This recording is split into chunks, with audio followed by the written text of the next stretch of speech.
Hello everyone, this is me Anuj Jha and today I am going to explain chapter 3 matrix of class 12 math. So start with this introduction. जो ये term है matrix, ये matrix लिखा matrices, ये matrix का plural है। अब matrix सबसे पहले आया कब? आप लोगों ने 10th क्लास में लीनियर पेयर के कुछ क्वेश्चन सॉल्व किए थे, लीनियर इक्वेशंस के, जिसमें बेसिकली सिर्फ दो वेरिएबल होते थे कि 2x plus 3y equal 10 and 5x plus 7y equal 12। इस टाइप के जो लीनियर प्रोग्रामिंग के जो क्वेश्चन होते हैं ये आपने क्लास 10 में सॉल्व कर चुके हो। इसी क्वेश्चन को हम किस तरीके से और इजीली सॉल्व कर सकते हैं, और स्पेशली तब जब इसमें दो वेरिएबल हैं, अगर 3 वेरिएबल हो, 4 वेरिएबल हो, 5 हो या और ज़्यादा वेरिएबल हो, इस केस में हम कैसे इनको और इजीली सॉल्व कर सकते हैं, इसके लिए मैट्रिक्स बनाया जाता। ठीक है स्टूडेंट, तो पहले तो जो मैट्रिक्स स्टार्टिंग में मैट्रिक्स बना था वो सिर्फ लीनियर प्रोग्रामिंग के लिए बना था, लेकिन बाद में जो इसके यूज हैं वो बहुत ज़्यादा वाइड हो गए। इवन अगर आप देखो तो आज की डेट में बिजनेस फील्ड में भी मैट्रिक्स का यूज होता है। मैट्रिक्स एक ऐसा कॉन्सेप्ट है जो आप लोग बीएससी के स्टूडेंट्स, बीटेक के स्टूडेंट, एमबीए के स्टूडेंट, एमएससी के स्टूडेंट्स ये सभी पढ़ते हैं। ओके स्टूडेंट, तो यानी मैट्रिक्स बहुत ही इंपॉर्टेंट है, यानी साइंस साइड में और इवन कॉमर्स में बैकग्राउंड में भी ऐसा कोई टॉपिक नहीं है जहाँ भी ये मैट्रिक्स ना पढ़ा जाता हो। तो ये बहुत इंपॉर्टेंट है कि इवन जो कंपनी होती है, कंपनी में हम कैसे कॉस्ट को कम कर सकते हैं और कैसे जो कंपनी है वो कंपनी अपनी इनकम को इंक्रीज कर सकती है। इसके लिए वो लोग मैट्रिक्स का ही यूज़ करते हैं और मैट्रिक्स के ही एप्लीकेशंस को यूज़ करते हैं। वो एप्लीकेशंस जो बच्चों को बेसिकली बीटेक या एमएससी और एमबीए में सिखाए जाते हैं। ठीक है, तो यहाँ जो 11 जो हमारा 12th का जो सिलेबस है, 12th के सिलेबस में हम किसी बेसिक कॉन्सेप्ट के बारे में ही बात करेंगे कि बेसिक इसका एप्लीकेशंस क्या क्या हैं और क्या होता है मैट्रिक्स। ओके स्टूडेंट, तो अब आई होप आपको ये समझ में आ गया होगा इसका यूज क्या है और इसका स्कोप क्या है। अब बात करते हैं डेफिनेशन की। मैट्रिक्स का डेफिनेशन है matrix rectangular array of number of function, कि जो नंबर और फंक्शन होते हैं, नंबर जैसे 1 2 3 नेचुरल नंबर हो, रियल नंबर हो या आपके कॉम्प्लेक्स नंबर हो, नंबर्स हो या फंक्शन, उनका रेक्टेंगुलर अरेंजमेंट, एरिया उनका होता है अरेंजमेंट।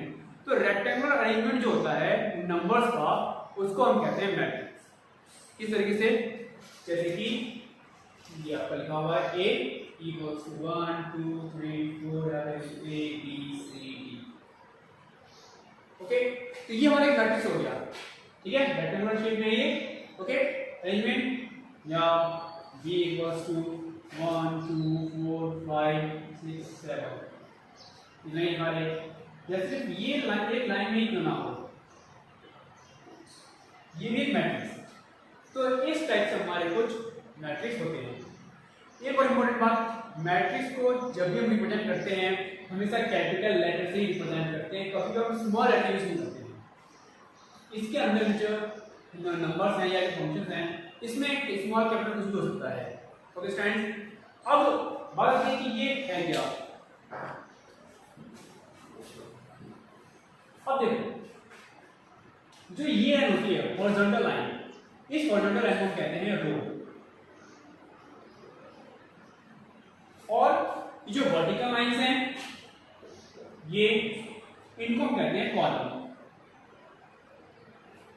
आई होप आप सुना रहा हो, ये रो और ये कॉलम। इसके साथ में जो ये होते हैं नंबर्स या फंक्शंस, जो ये होते हैं इन सबको हम कहते हैं एलिमेंट्स।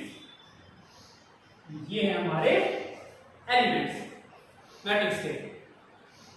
तो ये रो, ये कॉलम और ये सब एलिमेंट्स इस मैट्रिक्स के। तो अब आपको एक बेसिक समझ आ गया हो कि मैट्रिक्स होता क्या है और किस पार्ट में क्या नाम है। इसके बाद फिर एक टर्म आता है आपका ऑर्डर ऑफ मैट्रिक्स, कि मैट्रिक्स का ऑर्डर क्या होता है। मैं लिखता हूं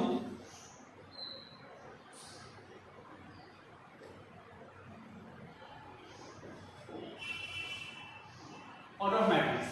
ऑर्डर ऑफ मैट्रिक्स का मतलब होता है कि नंबर ऑफ, ध्यान रहे, number of row into number of column, that is n into n।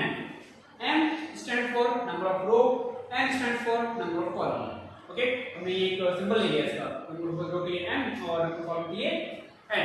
ये भी हो सकता है 1 से लेकर के इनफिनाइट कोई भी नंबर हो सकता है, हाँ 0 हो सकता है ये।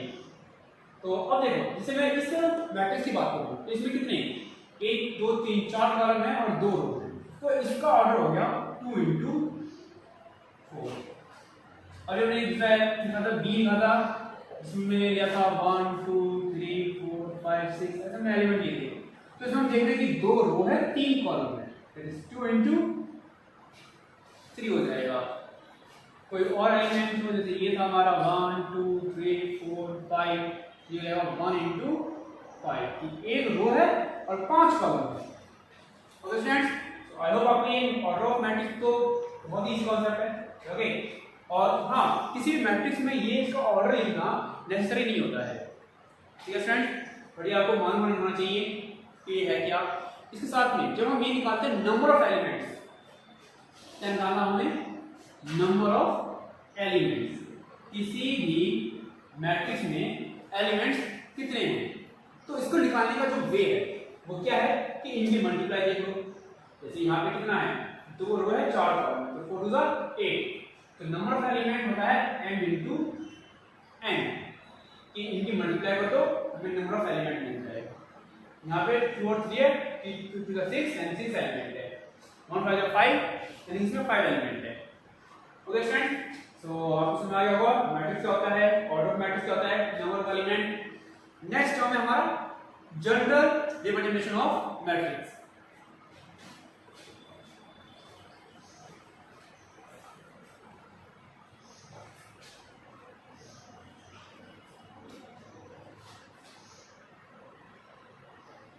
नेक्स्ट टॉपिक है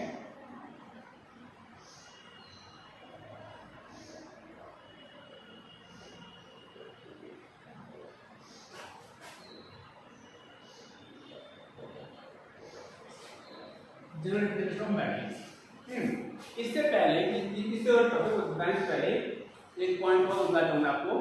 सपोज करो कोई मैट्रिक्स है मेरे पास में A, इसमें एलिमेंट्स हैं, मैंने लिया A A A, ये भी A।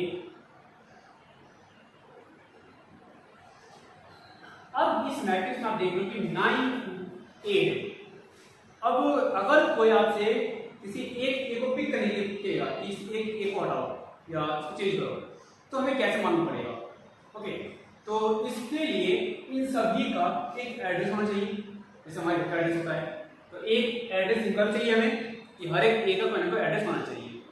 तो वो जो एड्रेस निकालने का वे है वो देखिए क्या है कि ये रो है, कॉलम है, नो डाउट, इनको हम मार्क कर सकते हैं R1 R2 R3, first row second row third row. Column है C1 C2 C3, C stand for column, तो ये हमारा फर्स्ट कॉलम, सेकंड कॉलम और ये थर्ड कॉलम, ये हो गया हमारा। अब अगर मैं इस एलिमेंट की बात करूं, ये फर्स्ट रो फर्स्ट कॉलम में है, यानी कि फर्स्ट रो फर्स्ट कॉलम, पहले नंबर ऑफ रो एंड फिर नंबर ऑफ कॉलम, फिर first row first column. Again ये सेकंड रो फर्स्ट कॉलम में है 2 1, ये थर्ड रो फर्स्ट कॉलम में है, थर्ड रो फर्स्ट कॉलम।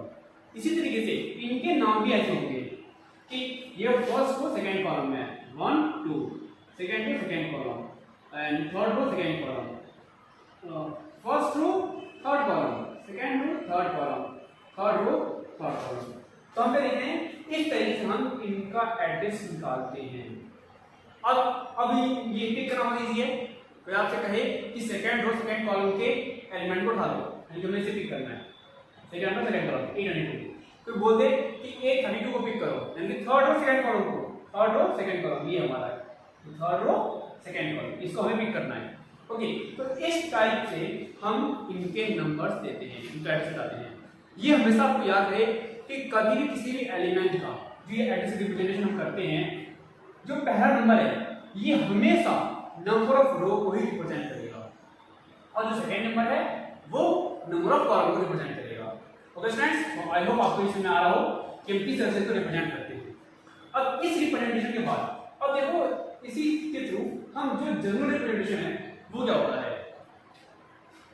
अगर कोई एलिमेंट लेते हैं, वी डोंट नो कितने एलिमेंट्स होंगे, ओके, बट एक बार कंफर्म है, सपोज करो कि भाई ये हमारा पहला एलिमेंट का एड्रेस फर्स्ट कॉलम, सेकंड का सेकंड रो फर्स्ट कॉलम। इसी तरीके से कोई आई रो होगा उसका ith रो फर्स्ट कॉलम, और इसी तरीके से ये होगा आपका लास्ट में m row first column. Okay, यहाँ पे first row second column continue first row eighth column and up to first row nth column. Okay, अब यहाँ पे सेकंड रो सेकंड कॉलम, इस तरह से ये second row eighth column and मिल जाएगा आपका फर्स्ट रो nth कॉलम, और यहाँ पे second row nth column. Okay, तो एक कंडीशन यहाँ पे ऐसी आएगी आपकी, जहाँ पे ये ith रो eighth कॉलम आएगा और ये ith रो nth कॉलम, और एक कंडीशन इसी तरीके से आपकी दे सकते हैं हम यहाँ पे a m n का आएगा कि nth रो nth कॉलम, यहाँ लिख सकते हैं a m q और इसी तरह से a m j। ओके, ये दोनों आपके रिपीट होते रहेंगे n इंटू n, ये मैंने n इंटू n मैट्रिक्स के लिए लिया है, यानी कि m जिसके रो है, नंबर ऑफ रो क्या है n, इसलिए यहाँ पे m आया लास्ट में, और n जो नंबर ऑफ कॉलम है। अब एक नंबर डॉट होगा, अगर सर आपने ये i j क्या ले लिया है, तो ये i j मैंने इमेजिनरी नंबर लिया है, ठीक है, जैसे हमने n लिया था इसी तरीके से। और ये जो i j है इनकी वैल्यू देखो जिस तरह से होगी कि i की वैल्यू 1 के इक्वल या 1 से ग्रेटर होगी, और ये इक्वल होगा या लेस देन होगा n से। इसी तरीके से जो j है, j की value greater than n equals to 1 और less than equals to n होगा, ठीक है, यानी कि इनके बीच में कोई भी नंबर हो सकता है। तो ये है, और एक चीज और कि जब i और j है ये बिलोंग करता है n से, n stands for natural number, जो आप ये सेट्स में पढ़ चुके हो 11th स्टैंडर्ड में। तो i और j क्या है, ये n नेचुरल नंबर से बिलोंग करता है, कोई नेचुरल नंबर ही होगा, जैसे 1 2 और एक्सेट्रा, मतलब जीरो नहीं होगा कभी, जो 1 से ग्रेटर है या 1 से इक्वल है। तो इस तरह से हमने इमेजिनरी ले लिया है। ये लेने का इसका रीजन क्या है कि अभी जो आप एक्सरसाइज में 3.1 में क्वेश्चन सॉल्व करोगे, तो क्वेश्चंस में जो मैट्रिक्स रिप्रेजेंटेशन है, जो मैट्रिक्स बनाने के कहा जाएगा आपको, उसमें आपको ये i j के टर्म में ही कुछ क्वेश्चंस मिलेंगे करने के लिए। अंडरस्टैंड? सो आई होप आपको समझ आ रहा हो।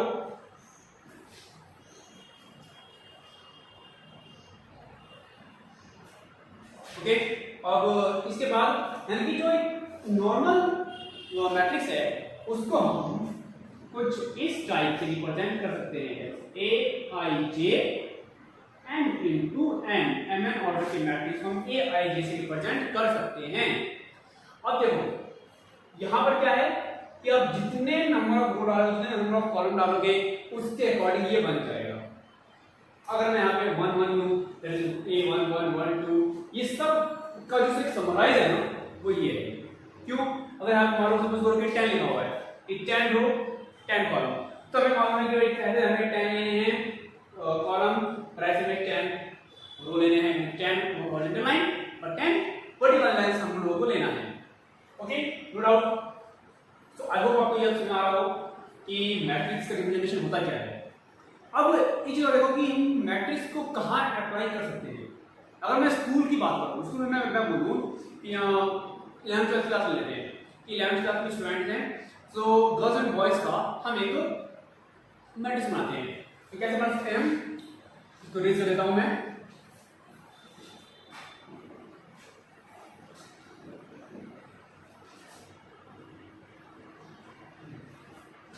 यहां पर लिख सकते हैं गर्ल्स बॉयज। अब 11th arts, 11th commerce, 11th science है। साइंस स्ट्रीम में पूछ लो 5 गर्ल्स हैं, यहाँ पे 15 गर्ल्स हैं, यहाँ पे 10 गर्ल्स हैं, हम बॉयज ले लेते हैं। आर्ट्स में चलो सपोज करो 10 बॉयज हैं, यहाँ 15 है और यहाँ पे 20 है। तो इसे हमने क्या बनाया ये क्या बताइए, ये एक मैट्रिक्स बनता है। ओके स्टूडेंट, नंबर क्या होंगे, एक मैट्रिक्स बन गया, number of boys number of girls का।